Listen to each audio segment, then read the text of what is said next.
So reporting Roseburg is the result of thinking about what do journalists do when a tragedy happens, when a mass shooting happens. There was a lot of discussion after the UCC shooting happened about how coverage had become routine. That was what President Obama said. He was angry. And we thought, well, people see the results of that coverage, but they should think about how does that coverage happen.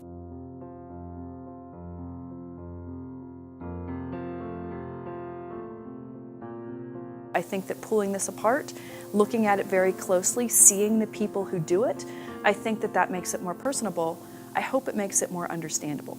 Following the shooting at UCC last October, we came together as a journalism faculty to think about what is our role and responsibility as both journalism educators and scholars in thinking about how the news media cover mass shootings.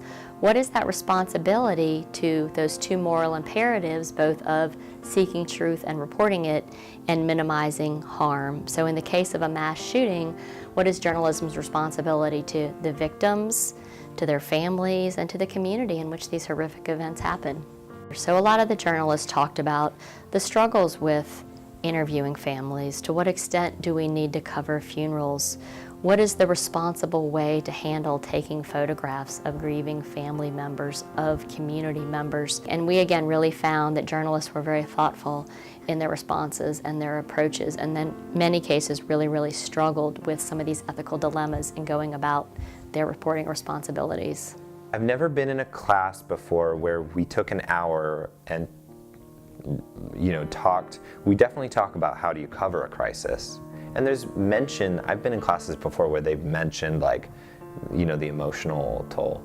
But to spend an amount of time, use a digital tool and talk about what kind of emotional toll covering a crisis could have on a person, it would be very different, and it would maybe prepare them just a little bit emotionally for such a huge sort of experience. It's a huge thing.